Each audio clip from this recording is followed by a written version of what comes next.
gaya berdakwahnya atau menyebarkan agamanya Yesus, ya, dia memang nggak pernah perang. Dia bahkan mintanya dipukul pipi kanan, kasih pipi kiri, yang disiksa, ditindas, dibuat menderita, dan dia tetap mengasihi orang-orang yang membuat dia menderita. Bahkan dia meminta umatnya, kasihilah mereka itu.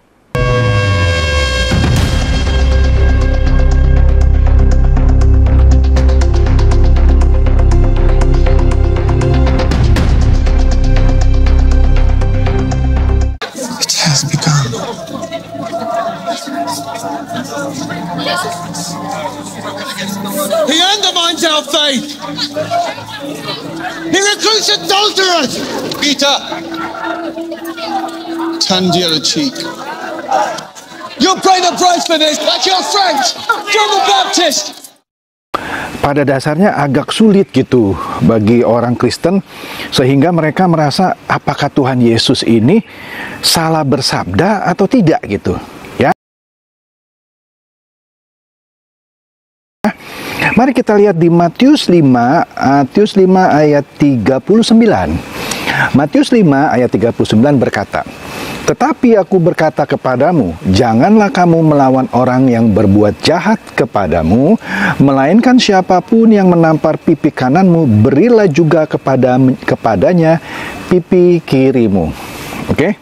Nah, banyak orang Kristen dan juga orang-orang yang non-Kristen bertanya, ini Yesus tidak salah bersabda, masa ditampar pipi kanan disuruh kasih lagi pipi kiri?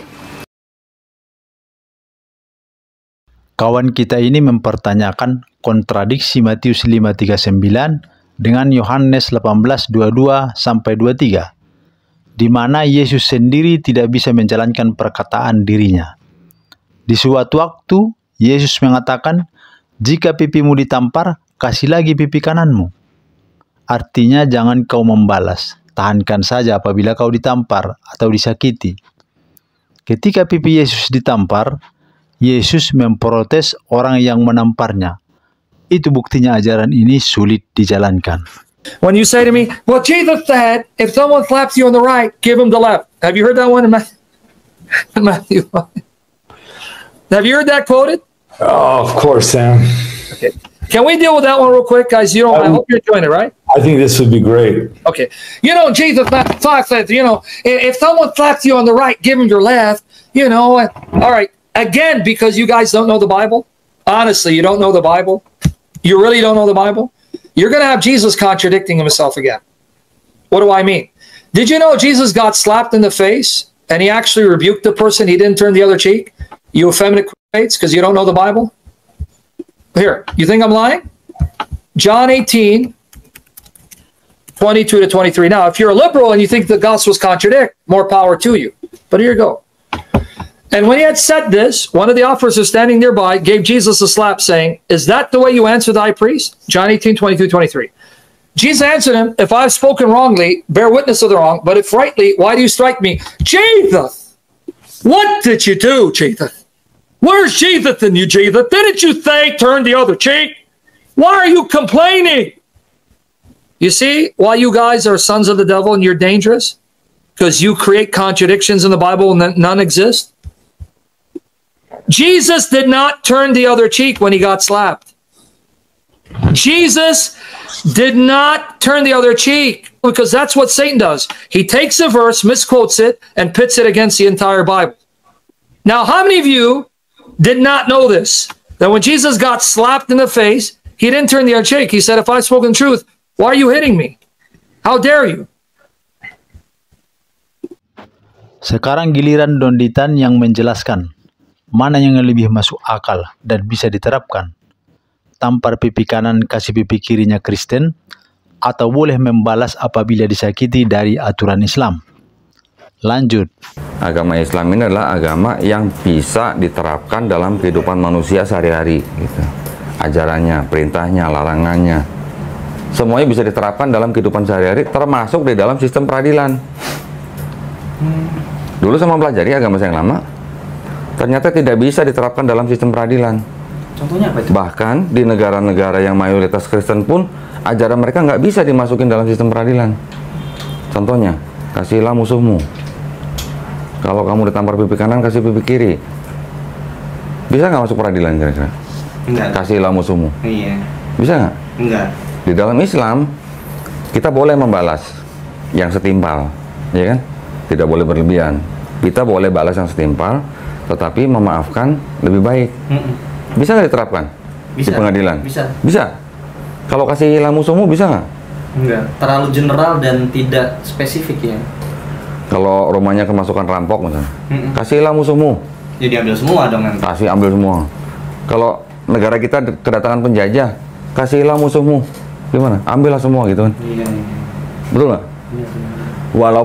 Walaupun penafsiran daripada pemuka agama kita atau gereja itu kan mereka bilangnya artinya kasihilah musuhmu itu artinya jangan membalas kejahatan dengan kejahatan.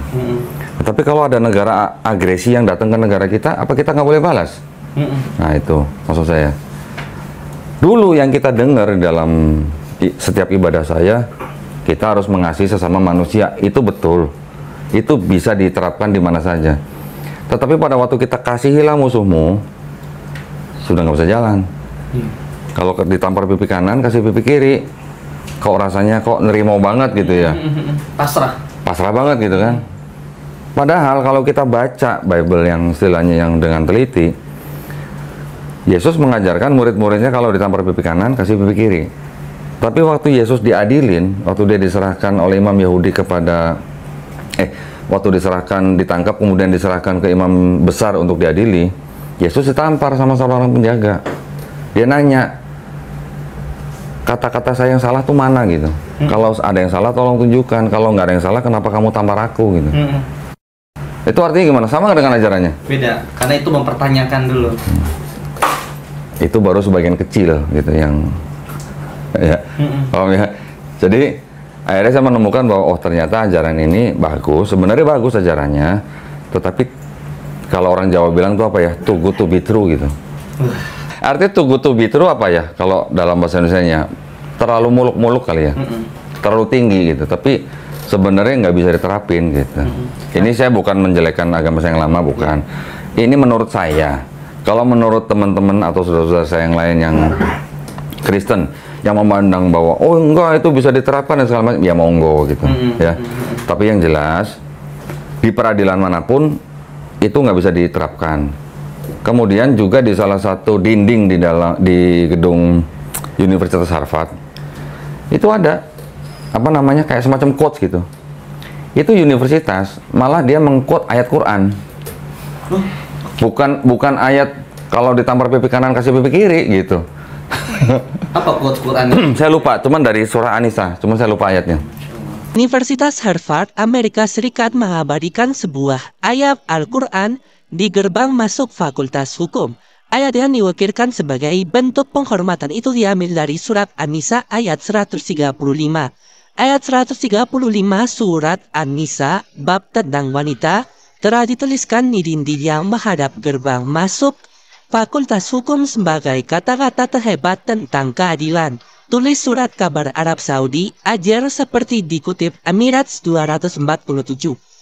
Abdullah Juma, mahasiswa Harvard asal Arab Saudi yang memerhatikan dukiran ayat Al-Quran di dinding gerbang Fakultas Hukum Universitas Harvard tersebut. Dia kemudian memfoto tulisan ayat Al-Quran tersebut. Juma kemudian menyebarkannya lewat situs jaring sosial Twitter. Saya menyadarinya bahwa itu sebuah ayat Al-Quran yang telah dituliskan oleh Fakultas Hukum untuk menggambarkan sebagai salah satu kata-kata terhebat tentang keadilan sepanjang sejarah. Kata Juma seperti dikutip aja.